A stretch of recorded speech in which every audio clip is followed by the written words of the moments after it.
Jangan belagak bila kita dah pandai bercakap, banyak duit, lupa diri.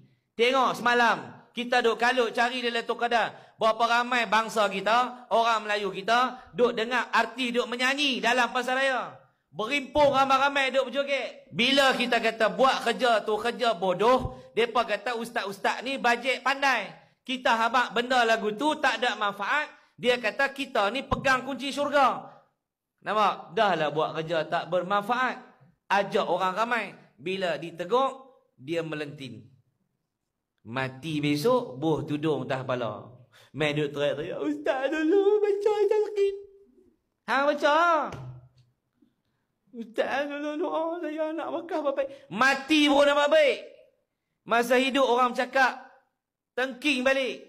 Berdendam, yang ada kuasa, cara ada kuasa. Yang ada glamour, cara ada glamour. Yang ada kuasa media, guna cara media. Ingat, apa yang dibuat oleh kita tu, Allah akan hitung satu persatu.